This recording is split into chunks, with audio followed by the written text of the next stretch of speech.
Hey, everybody. Welcome to Leaders Lead. I am thrilled to bring this guest to you today. I have Tim DeMaio with me today. Tim is an absolute distinguished veteran who's served this country with honor. And man, if you can't tell already that this is going to be an exciting podcast just by the background of what's going on with Tim, um, then you're in the wrong spot. So, uh, Tim, man, I just want to say thank you for taking time to come here and be on Leaders Lead.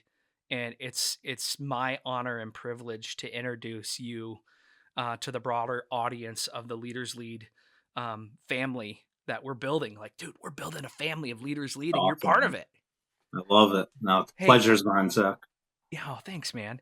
And hey, before you go and introduce yourself, which I'll let you do in just a second, like this is crazy how we got connected. Yeah, love it. We got connected through a TV show called The Survivor, and the Yeah, contestant who won it on season 43, Mike Gabler. So Gabler made a post about some coffee. I own a coffee company, and he posted about it, and you liked it. And I said, yeah. "Hey, thanks." And then I saw what you were doing, and then I reached out to you, and I'm like, "I gotta know this guy." And then we became Gabe, buds. yeah, it's crazy. Gabler, he's an awesome man. I have we'll talk more later, but I have two custom boards I made for him and for the season 43. So he's a great guy. Yeah, and what's Yeah. even crazier is one of my previous guests early on in the journey of Leaders Lead was a recipient of the donations from Mike hmm Gabler. His name is Yeah. Wiz Buckley, Yeah. and his Wiz. foundation is called No Fallen Heroes. So it's just one of these things, man. It's the path that weaves everything together. It's phenomenal. And without further ado, Tim DeMaio, the mic's yours, buddy. Go ahead and introduce yourself. Yeah.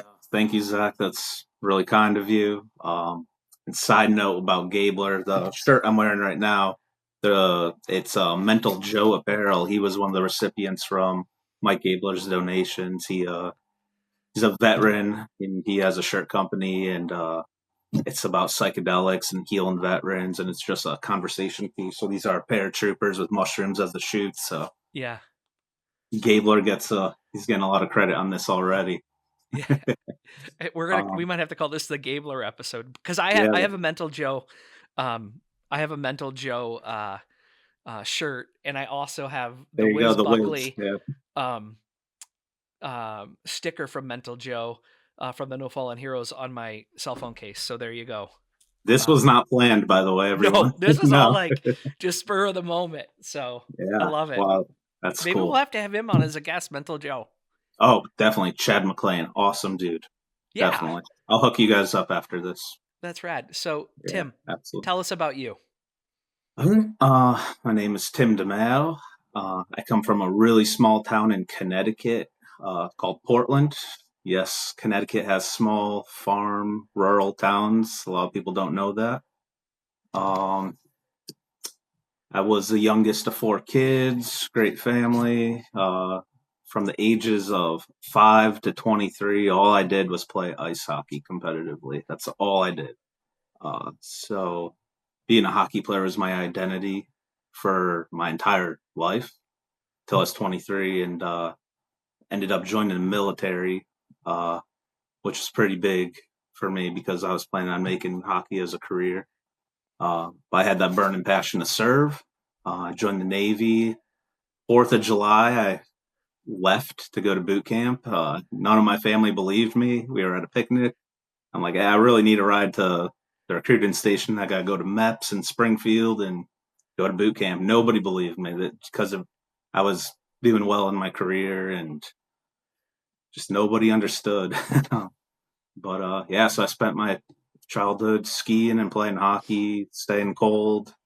Joined the Navy.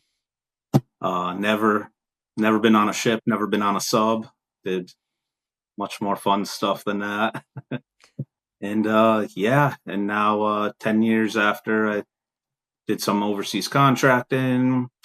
Uh, I got I got healthy in the head. I had a lot of TBIs and PTSI and PTSD issues, and recently started a new venture that we'll get into in a little bit. Yeah. And I'd be remiss without saying I got an amazing wife, Tabitha, and son, Sawyer. So yeah, so I'm here for them right now. So it's great. Um, I also want to add a couple things like Sure. your the humility that you have from what I've known of you so far and from us talking is just it's amazing. So, um, as people get to know you and your personality, they're going to see that come out, Oh and man. it's just it's phenomenal, and um, I love it. Um, so I just want to inform some of the people that are going to listen to this and some of Mhm. the things that we're going to be able to talk about and not talk about. Um, so Tim's talking and dancing a little lightly on some of the stuff because of what he did and where he did it. There's certain things that he'll be able to share and certain things that he won't. But Tim, talk a little bit about your like what did you high level what did you do for the military? What were you? So I So you're had in the Navy. so I had a really interesting career getting into the military. At the time, I was, like I said, I was still playing hockey, and I wanted to serve. So I'm like, oh, let me try this reservist thing. So I wanted to go to the Coast Guard and be a reservist. Went to the recruiting station. The Coast Guard reserves wouldn't take me. So I stepped What? into Coast Guard reserves wouldn't take me. I know. I love the water. I was a scuba diver. As like recreational. They wouldn't take me. So I just wanted to do my part. And I walked to the Navy office because they were the only ones left, and I ended up from trying to go from a reservist Coast Guardman to active duty special ops contract. Makes no sense. That makes no Uh, sense. it makes I no had sense. I had another guest tell me something similar, but it was with Yeah. the army, and he ended up like as an army Green Beret. Yes. It's crazy. It's crazy. So yeah, so instead of doing the reservist side with the Coast Guard, I went to boot camp with a diver contract. That didn't pan out so well. I ended up getting dropped in dive school, pool comp situation, my own fault, whatever. So at that point, I was really low. I was like, oh man, what am I going to do? And I just wanted to get out. And when I was down there, they're like, all right, what do you want to be? And I'm like, what do you mean? They're like, you have to pick a new job, a new rate. And I'm like, well, I want to be out of the Navy if I can't do what I want to do and be a diver. They're like, no, that's not how it works. So that was that was my first introduction to how the system works in the military and the government. So they're like, oh, you only have options of being a BU or a CS. And I'm like, what's that? And they're like, one's a cook and one's a CB, which is construction work. And I'm like, oh, I'm definitely not going to feed people for the next 4 years or whatnot. So I chose CBs. CBs has a dive unit. There's a lot of special programs that could get into it. So the CBs is CB, Charlie Bravo Construction Battalion. Uh, Mm-hmm. they arose in 1942, going overseas and doing all like they're sorry for the going back and forth. So they're known for we build, we fight. So they go out before everyone else, build the runways, they build the SWA huts, the sea huts, artillery factories, everything, and then they had to protect themselves. So that's the origin of the Seabees. So I went to CB training in Gulfport, Mississippi. I was not happy because I wanted to be something special. I wanted to do something more. And there's a master chief there, and he's like, he knew my background a little bit, and I failed out a dive. And he's like, have you heard of Camp David? And I'm like, nope, no, sir, no, Master Chief, I don't know what that is. And he's like, oh, it's a special duty. It's where the president goes. You'll be with the Marines doing security, doing all this stuff. And I'm like, sign me up. Got my clearance. I saw TS SCI clearance up there.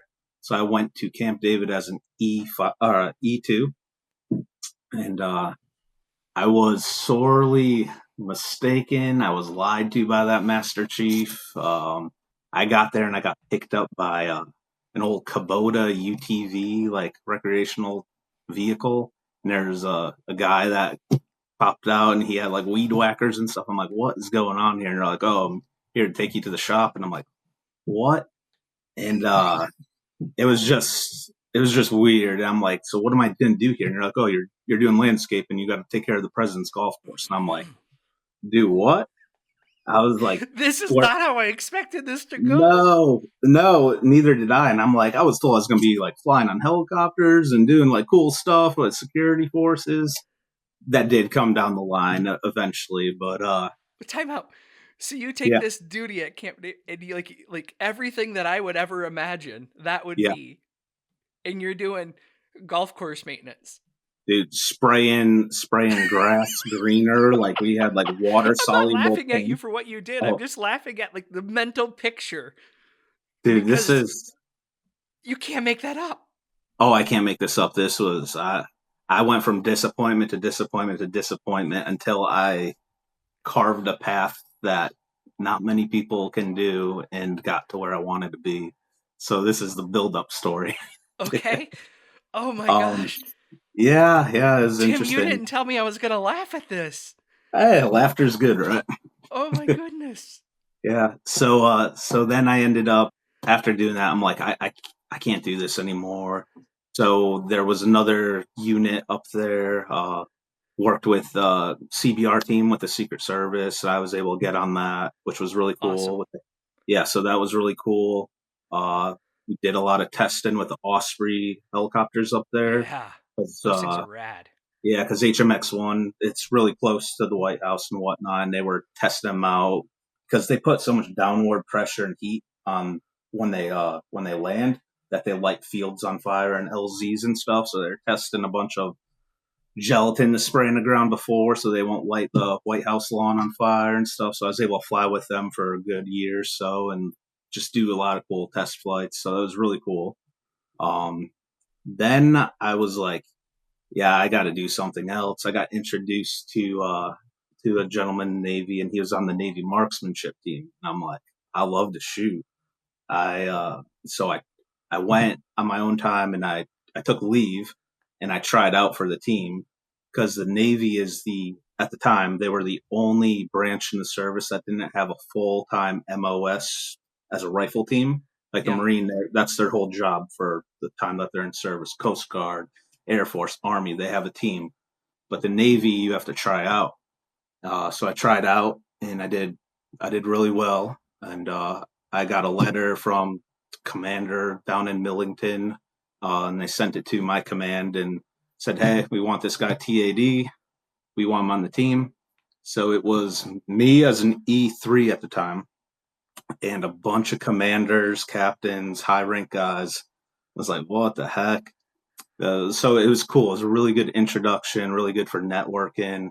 I shot a lot of rounds downrange. I learned a lot. It was really fun. So I did that for a few seasons. Um, if you want to laugh again, here's this. So every I'm laughing at like the preemptive laugh. I don't even know what I'm going to be yeah, laughing at. And yeah. we're still just at So the introduction of who you are. oh man, all right, this is gonna be a long one. Oh, it's great. I love it. Yeah. So all these officers that was on the team, they were getting per diem. They were staying in nice hotels, getting food and all that. My CEO and command master chief said, "Oh, you want to go and do a boondoggle?" I'm like, "No, I want to represent.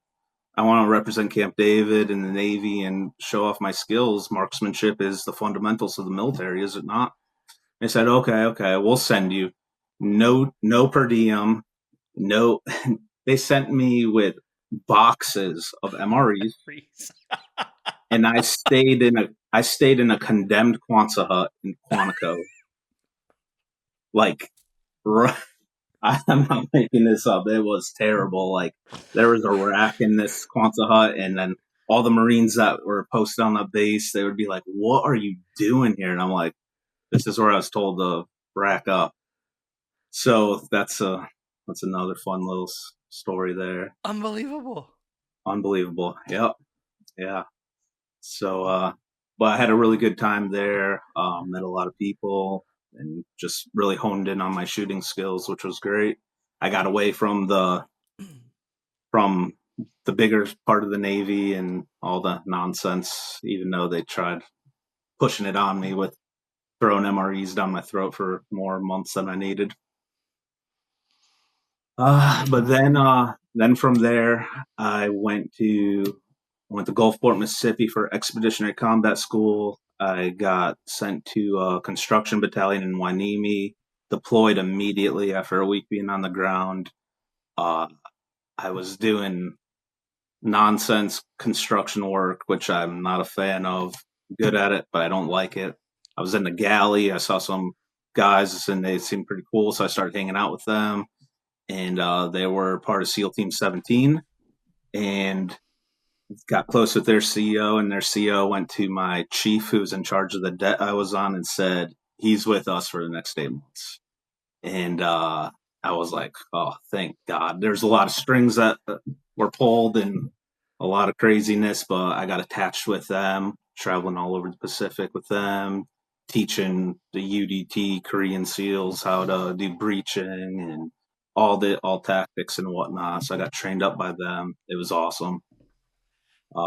Then from there, I got hooked up with EOD Mobile Unit 5, stayed away from regular CV Navy stuff, kept doing special duties. And then my last tour, I got loaned out to Department of State Diplomatic Security. So that was a strange one. So I went through training in Virginia and the DC area. And so it was to be overseas, working at the embassies, doing countermeasures work, all that stuff. So they sent me to lockpicking school. They sent me to counterintelligence, evasive driving, offensive driving schools, like a bunch of really cool schools for about 7 months. Uh, went to when I was with them, I went to about 24 countries with them. Um, First one was Taipei. I went to Taiwan, and went from Taiwan to Budapest to Greece to Albania, Iraq, Beirut, you name it, all over the globe. So it was really cool. And that was my last tour. I was posted at the U.S. Embassy in Athens, Greece.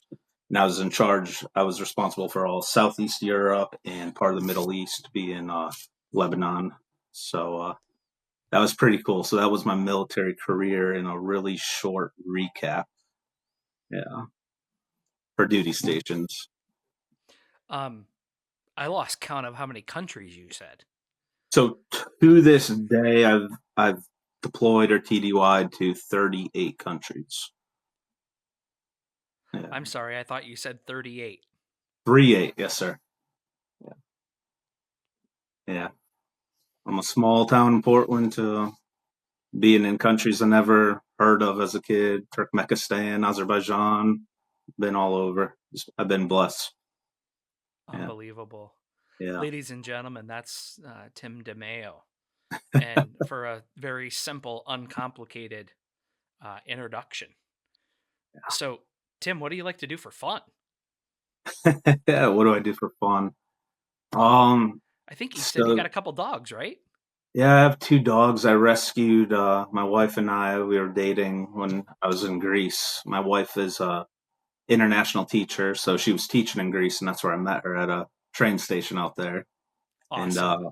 yeah, and we ended up rescuing a Malinois German Shepherd mix dog. Okay. Her name's Valkyrie, so she's a handful. And then I just got a new service dog, Golden Retriever. So Awesome. keeping us busy. The past few years, I haven't been able to really have fun. Honestly, there's smiles here now, but it wasn't always smiles. Work was really bad. Um, I We're happy to After the see. military, yeah, so that was bad. I got some pretty gnarly injuries, but I'm healing now and finding my peace and happiness again. So it's great. We're happy Yeah. you're here. Thank you. Thank And you. thanks for taking time to share because I know it's hard. Yeah, it's new to me being vulnerable and sharing, or just even sharing about my career. So um, I don't take it lightly, and I respect the hell out of you for doing it. thanks, brother. Thank And you. um, I shared with you before we started recording kind of some of the Mhm. things, Yeah, right? I'm not going to go into it because tonight's not about me; it's about you.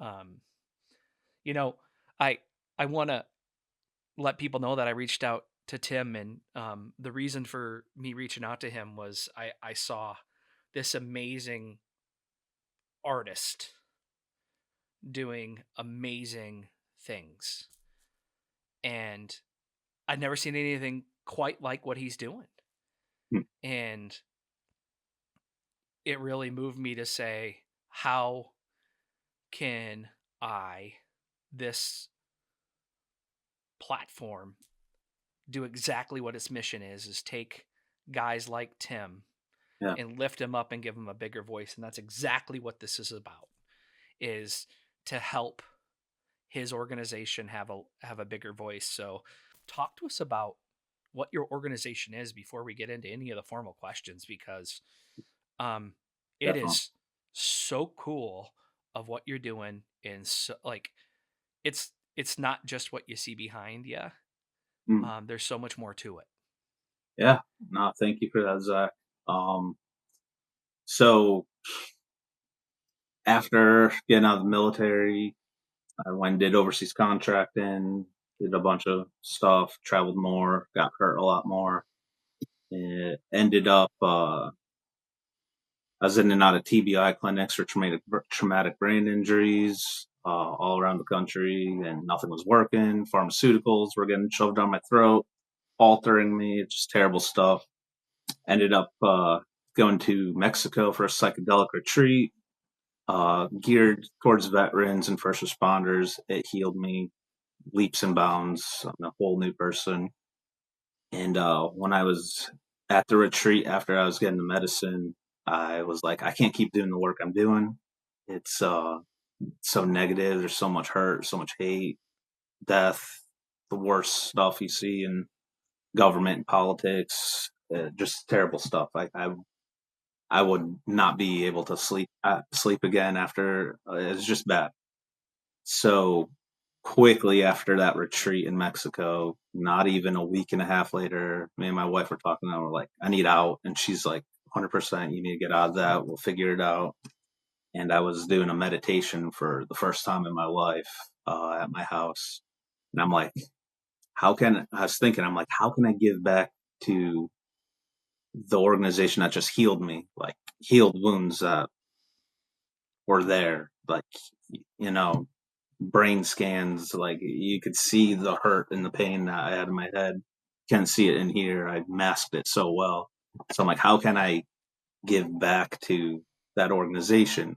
And what can I do to that I enjoy? What can I do that I enjoy for a living? Make, take care of my family, pay some bills, but also give back. So I'm like, I'm great at designing. I always loved artwork as a kid. I always dabbled at it, even in the military. I'd always do graffiti on stuff or do cool logos for the battalions or whatnot. So I decided to put some of my artwork on functional skateboards. So that's kind of what you see behind me. Got a bunch of stuff. This is the latest one, Saint Michael the Archangel. Just so Hey, I do. that Yes. one, it's moving. Yeah. Yeah, like Thank you. let's just see that for a second. I'm Yeah. sorry So to I have. interrupt your story, but No, you're good. So it has the famous prayer. I got Saint Michael right there. I kind of have him as a subdued statue. Um, yeah. So I created this one. I always had faith and knew that there was something bigger up there, God, whatever you want to call it. That's what I believed in. But I wasn't like really, really religious. But being deployed and being in foreign areas all alone, had a Saint Michael necklace on me. He's the defender in battle he's like the warrior of the God in the church. So it's very meaningful to me. So I started designing these boards, artwork. I'm not a skateboard company at all. I don't claim to be a skateboard company. I just use skateboards as my canvas.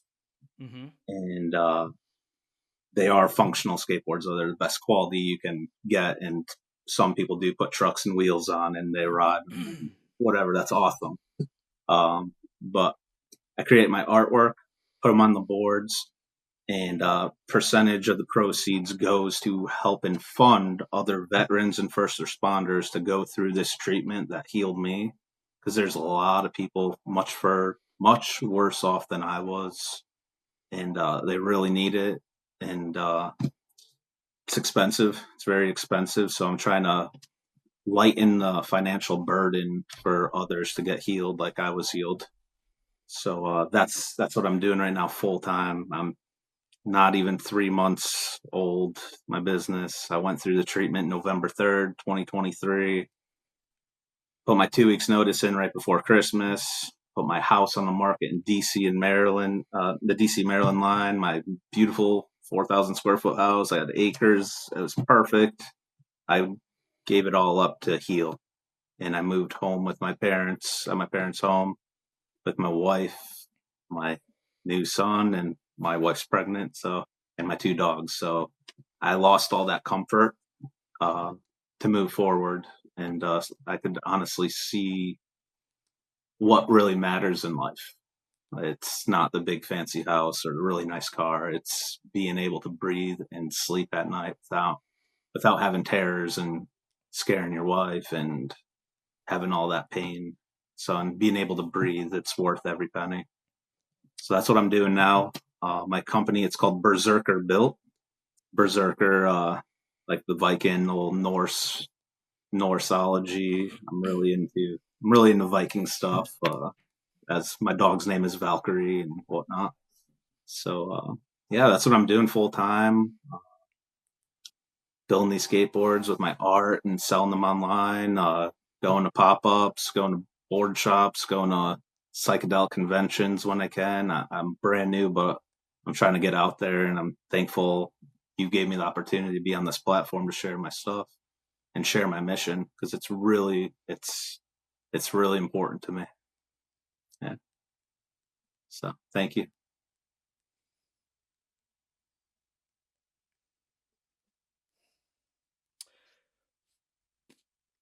It um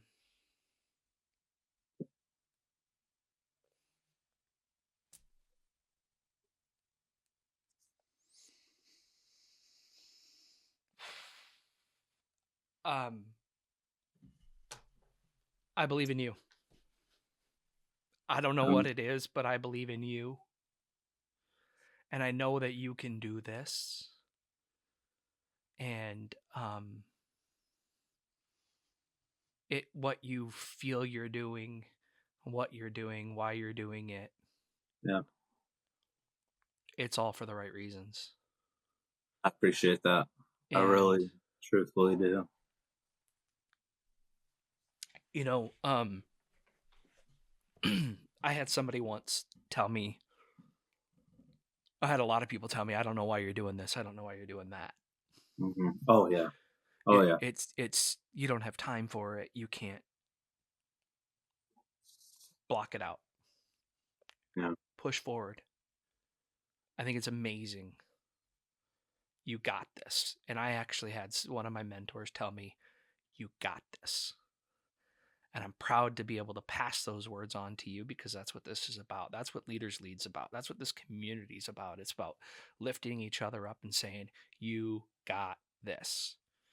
And so this network's going to help you share it, expand it, and we never know who's watching, right? Yeah. And that's what's so damn exciting about it. You gave me chills by saying that to me, so thank you. I really, really mean it. Um, and that's what gets me excited about this for you. And I told you this, through text and stuff. Like, you have my commitment to help you. Yeah, I was yes, you texting my do. buddy Mikey, like, hey, is there anybody at this location that we can like I'm continuing to work behind the scenes to figure out how can I get you connected to the people that I know in my network, but we'll figure that out. That's beside the point. Man, we haven't even Yeah. got to the questions yet, and we're like 30 minutes in, and I'm like damn near in tears, and like, Uh, holy shit. Excuse my language, people, but it's hard to take that risk and just say, oh, I'm going to go against the grain and I'm going to just say, it's not worth it yeah, and reset. And yeah. especially now that you got another kid on the way.